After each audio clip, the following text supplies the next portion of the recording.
All right, welcome to The Explainer. Today, we're jumping straight into the future, a future that's all about autonomous vehicles and robots. And look, this isn't some far-off sci-fi dream. This is a vision that's being laid out right now, and it's backed by some of the biggest names in AI. So, let's get into it. Okay, let's kick things off with a massive statement. And this comes from the guy who literally leads the company powering the entire AI revolution. He's saying this.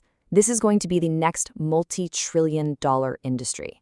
Now, that's not just a huge number, right? It's a number that signals a complete shakeup of our economy, of our lives. So you have to ask, what's really behind a claim that big? And to really get a feel for what that multi-trillion-dollar number means, we've got to look at who's saying it and what he's seeing that the rest of us might be missing. Yeah, the source material we're pulling from really drives this home. We're talking about Jensen Huang. This isn't just some executive, He's the guy who basically invented the modern GPU and turned Nvidia into the engine behind AI. So yeah, when he starts talking about what's coming next, people listen, for good reason. And his take on what Tesla's doing, it's more than just positive. He's not just saying, oh, that's impressive. He's calling these things world-class revolutions. We're talking about the self-driving car, the Optimus robot, and the Grock AI, and he sees each one of them on its own as a gigantic opportunity. That's a pretty heavy endorsement. But it's not all about the money and the market size. There's something else going on here. Another expert, also from Nvidia, kind of breaks down why using this tech feels so different, so profound. He actually describes the experience as godlike. Wow. So let's bring in this other expert. His name is Jim Fan, and he's not getting bogged down in the technical weeds or the lines of code. No, he's talking about what it actually feels like to be inside one of these things, to be a passenger while the AI is in control. And this is where he introduces this really cool idea, the physical Turing test. Now, most of us have heard of the original Turing test, right? Where an AI tries to convince you it's a human through conversation. Well, this is the same idea, but for the real world, for physical tasks. So what does that mean for driving? It's that moment when the car is driving so smoothly, so human-like, that you honestly can't tell the difference between the AI and a person. The source calls this moment magical. It's that point where the tech just disappears and it feels natural. And Fan lays out this really interesting journey of how we as people get used to these game-changing technologies. It happens in 3 stages. First, it's just surreal, right? You're watching the steering wheel turn on its own and it's just weird. Then, almost before you know it, that magic becomes totally normal. It's just routine. And then comes the final step. It becomes something you can't live without, where taking it away, as he says, actively hurts.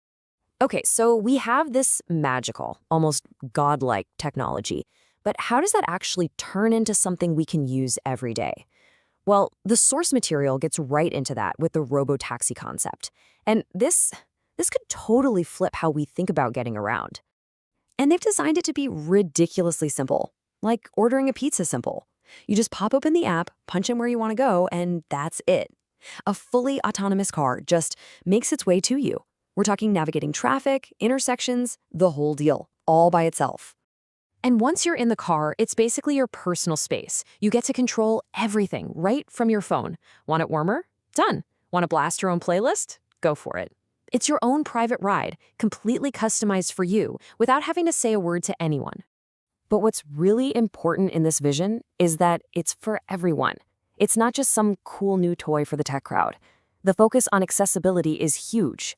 We're talking about things like audible pings to help visually impaired folks find the car, or plenty of room for wheelchairs. These aren't afterthoughts, they're baked right into the core idea, which is all about giving real freedom to everybody. Okay, so this is where things get really wild. Because the vision here explodes beyond just transportation, beyond just getting from one place to another. This is about completely rethinking how we could live. And this is the next step, the Robo-Van. It's basically a self-driving room. And look at it. The design is something else. There's no steering wheel, no pedals, nothing.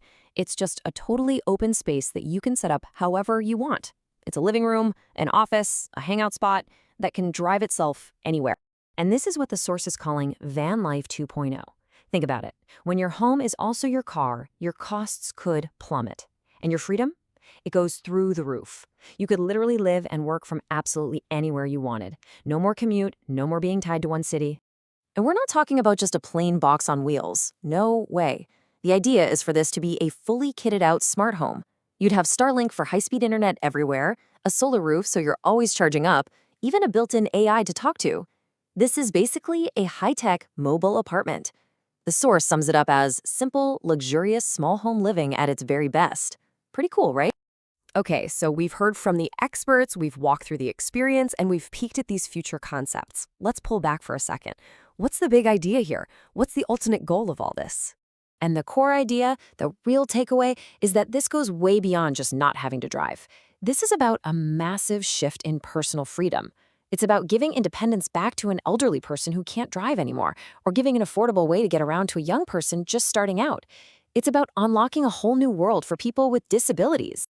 And that really brings us to the final question the source material leaves us with. It kind of brings it all home, from the tech to, well, to you. So here it is. Can you actually picture yourself, in the future, touring an entire country in one of these things? Not just changing your drive to work, but changing your biggest adventures, your biggest dreams. It's a lot to think about.